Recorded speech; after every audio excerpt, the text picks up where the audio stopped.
Not, there's stuff other than truck tolls in the news, and I think the PawSox should have a pretty important place. The Dan Yorke State of Mind program is brought to you in part by Lookout Rhode Island and Takeo Comfort Solutions.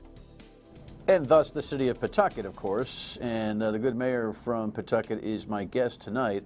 As I have opined on both the radio, weekdays noon to 3 on WPRO, and here, 7:30 on MyRI TV and Fox Providence at midnight. I think that the stewardship in Pawtucket right now is a very steady one. Sometimes the tortoise wins the race, and we're going to talk about that with the mayor tonight, although I'm not very happy with the PawSox management and the game that they are playing. We'll talk to the mayor about that. In the meantime, welcome in. Let's go to the rundown because we got a lot to do tonight. Yeah, now understand, sometimes things don't work out exactly the way I need them to for the production of the show. Don't tell anybody this, but we record this program late afternoon, and you see it in the evening. Sometimes things are happening back to back to back to back, and as we record this program, the Senate is in session right now debating the truck toll program, the roadworks program. We are reporting from the news cycle from last night. You follow that? So right now all we have is the House results. The headline is here. Rhode Island House passes the Raimondo truck toll program, and here's a package that kind of updated the whole situation. After a 7-hour debate, the Rhode Island House of Representatives passed the controversial roadworks bill last night by a wide margin of 52 to 21. This afternoon, the Senate will take it up. I do certainly expect a healthy debate on the Senate side, discussing the various options and why the proposal that's been set forth is significant. Senate President Teresa Paiva-Weed says she expects the Senate to adopt all the same amendments the House did, including one that further clarifies that only large commercial tractor-trailer trucks, no other types, will be tolled under the plan. Governor Gina Raimondo says that was always her intent. I've been hearing from a lot of truckers and a lot of trucking companies who think they'll be tolled, and then we sit down and we explain to them, no, it's only the biggest tractor-trailer trucks, and they're relieved. So I'm happy they made that clarification. As for whether tonight's debate will go as long as it did in the House, President Paiva-Weed says this. Certainly in the Senate we have half as many members, so with any luck the debate will be half as long as well. Okay, yeah, well, boy, you really should be watching Capitol Television if you can, and watch this debate. You will find out that we do not have a ton of rocket scientists in that legislature, and some of their explanations for support of this bill have nothing to do with reading the bill because clearly they didn't. It's scary. In the meantime, the speaker, he loves it, he loves it, he loves it. You know, it gets attention in the media, it gets attention on talk radio, and those are all good things. But the well-informed, hard-working citizen of the state, the average in that group is raising their family, getting their kids off to school, taking care of their jobs and their pets, and nobody's even talking to me about tolling. You know, I think the speaker's been listening to me too much. I've suggested that this is not going to be a November groundswell of upending the legislature because the machinery, the gantries will not be up, so the clueless wonders in our population won't know it's an issue until they see the doggone things. The presidential race and some other issues will cloud this or bury it, and I could be wrong about that, and I hope I'm wrong about that. I hope there's some kind of real voter move back on this, but he's cocky, and he's got precedent to be cocky about this, and he still misses the point. Listen to this. No bill is perfect, but when you're 50th in the country with the worst infrastructure, and that's the number one consideration for businesses when they consider whether or not they're going to come to Rhode Island or grow in Rhode Island, we absolutely had to address it. This is good for business, and this is going to move our state forward. Again, I try to explain to everybody who's paying attention to this thing, he's doing his thing for reasons that are not visible to you. The agendas behind this thing are monstrous. No one's arguing that we shouldn't do the bridges. We want the infrastructure fixed. It's about how to pay for it. And if you think the tolls are going to send a good message to business while current Rhode Island businesses are struggling to deal with them, well, you're whistling Dixie. And this is where the speaker is going to cook his own political goose. There may not be a big turnover in November for all the members, but he might get it.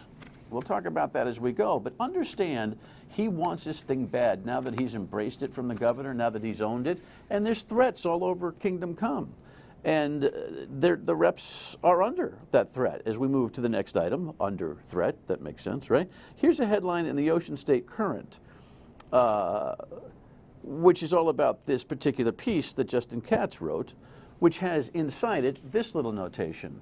This is the actual language that State Representative Mia Ackerman, my state rep, wrote to a constituent. The constituent was so aghast that he or she forwarded it to Justin Katz.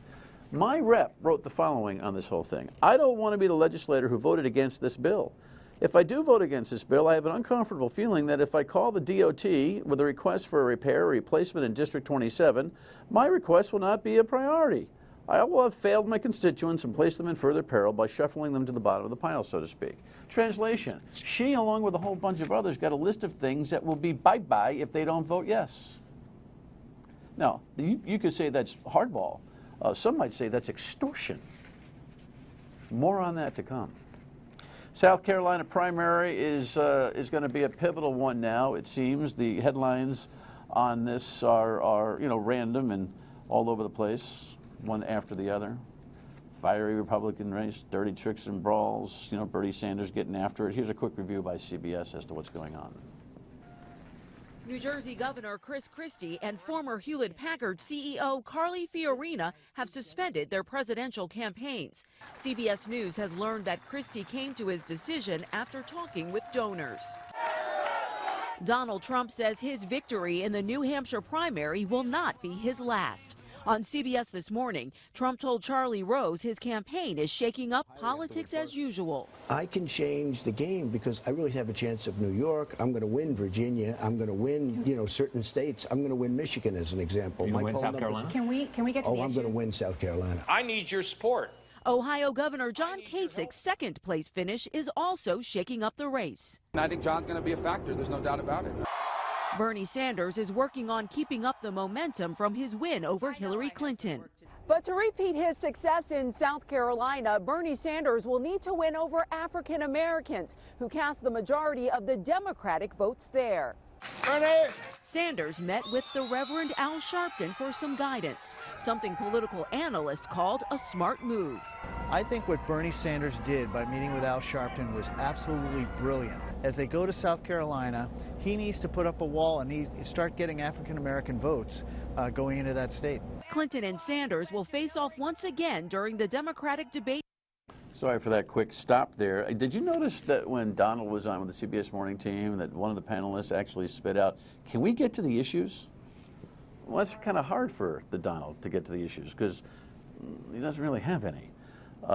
It's amazing. Hillary Clinton got the Congressional Black Caucus support today, which is kind of an old-fashioned political move, but she's going to have to pull out every old-fashioned trick she can.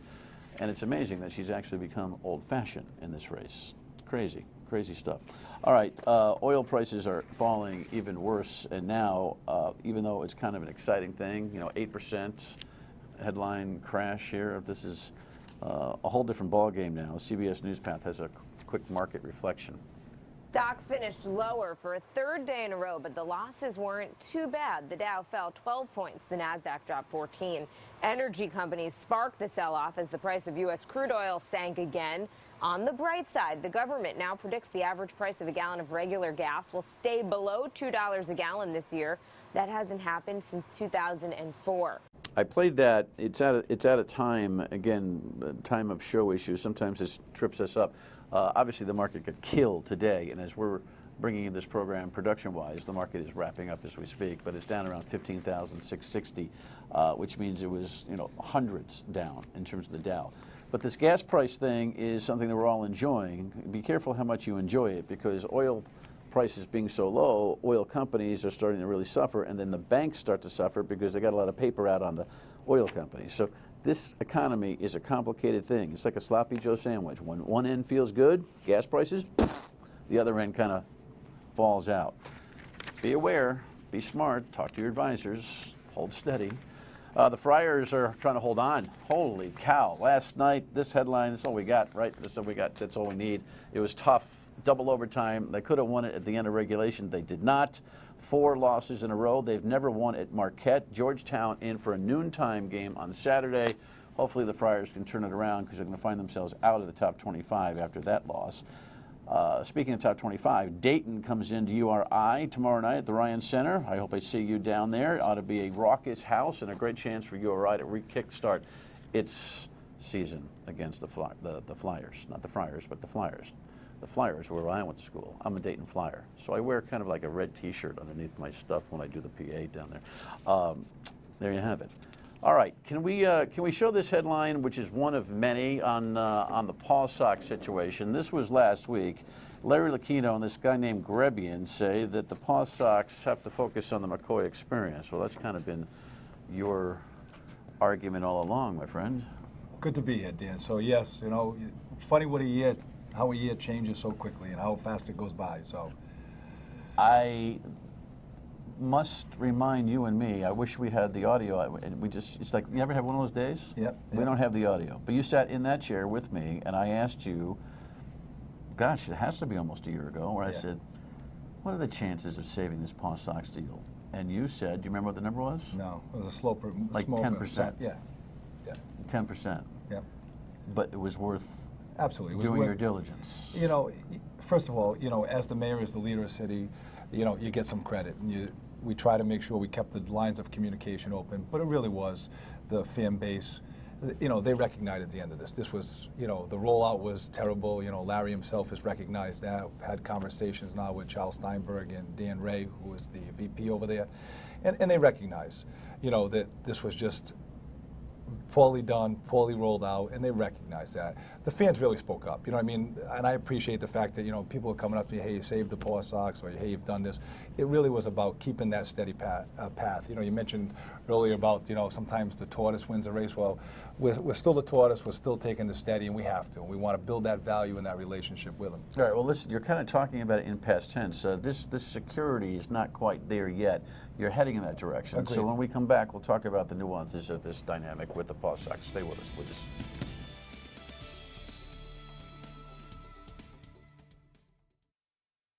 I can't predict the future, so when we're going to know definitively. We're going to have a short-term focus on trying to get this franchise back up to the level we think it should be at.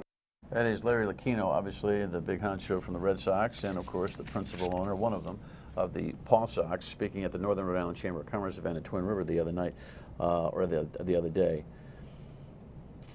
I'm going to get to my issues with the PawSox management in a second. You, Mr. Mayor, penned off, co-authored a letter. Here's the letter. I don't expect you to read it, even if you have a 72-inch screen. You're not going to be able to read that. But you co-signed a letter that, for the most part, said, look, we want to restart. Yep. We want to go back to where we was. How did the letter come to be? How did that cooperation and a dual signature of the PawSox and the city of Pawtucket end up happening? All right, cut me off when I talk too much. I'll try to do it quickly. I know it.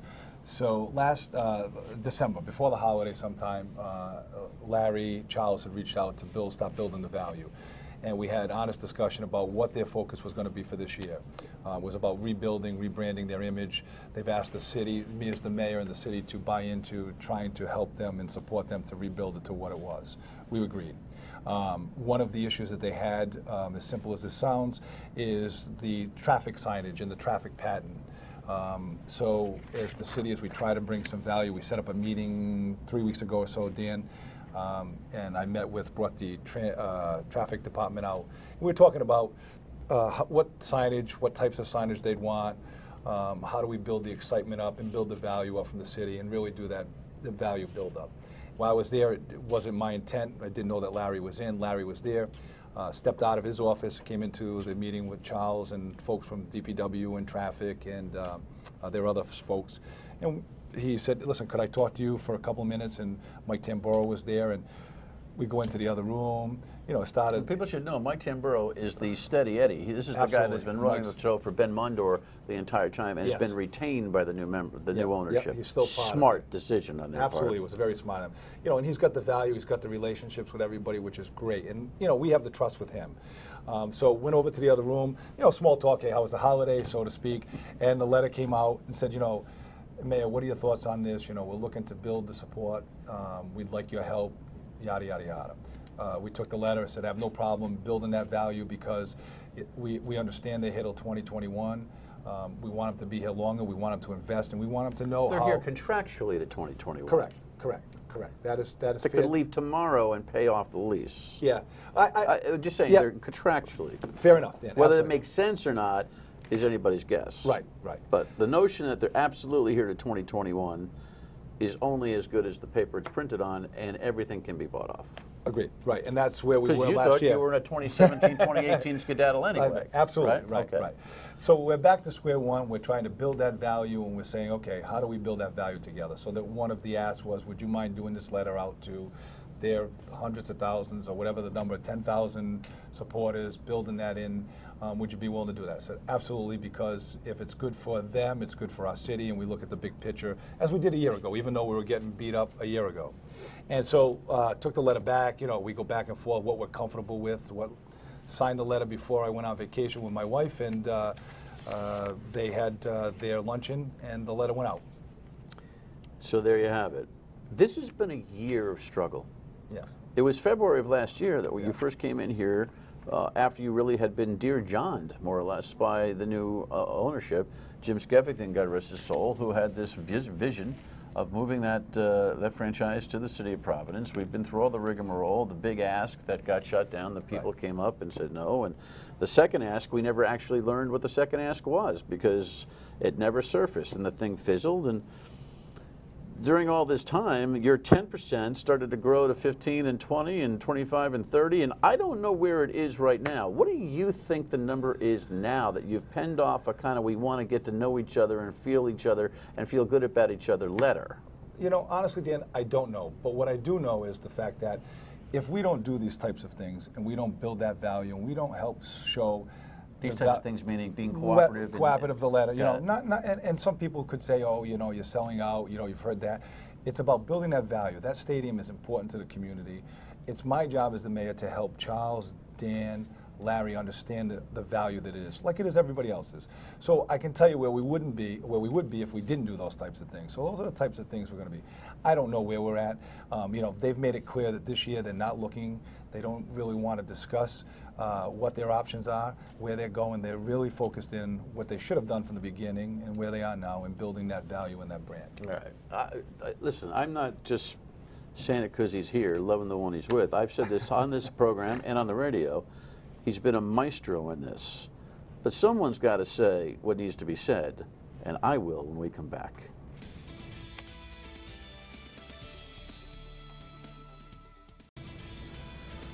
All right, welcome back in. Listen, honest to God, I think the city of Pawtucket could not have played the game with the PawSox any better than you have played it.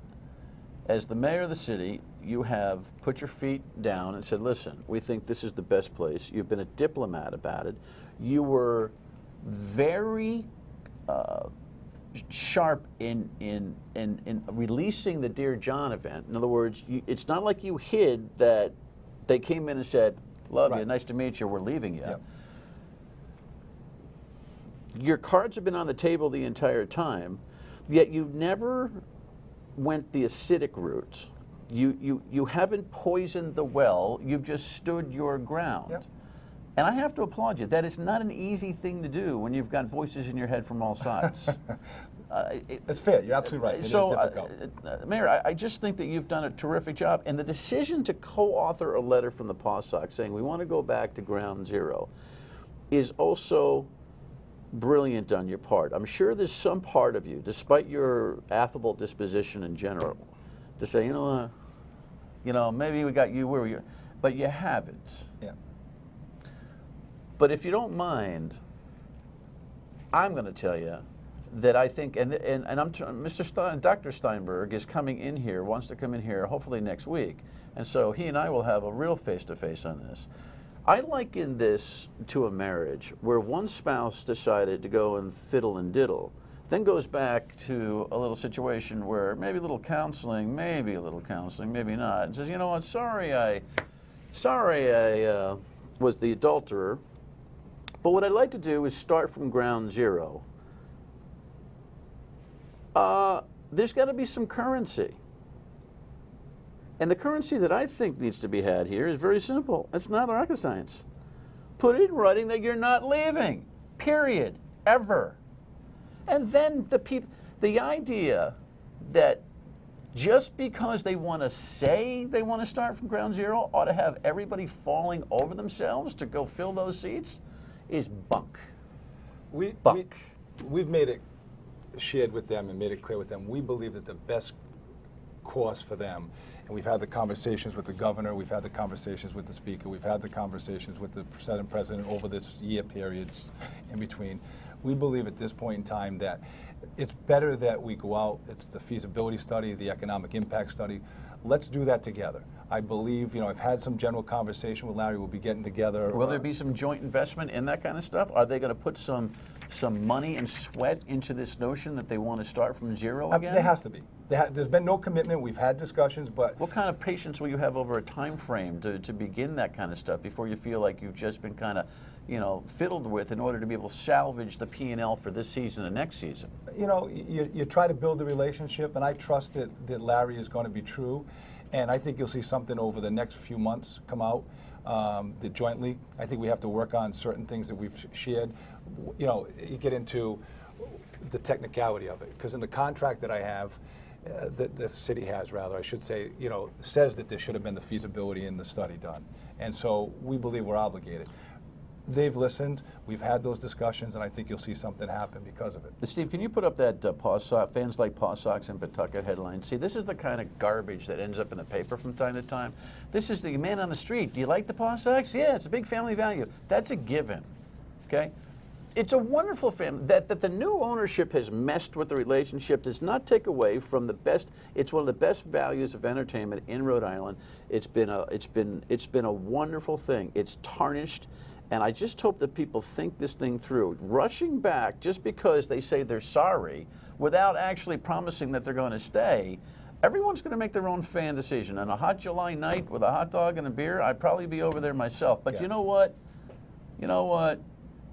They got to put up or they ought to shut up. I think they're getting there. The Tuesday night you made reference to Mr. Lucchino, Larry's, the Northern Rhode Island Chamber dinner. And he's led that conversation by saying they're looking at that, they're willing to take those shots.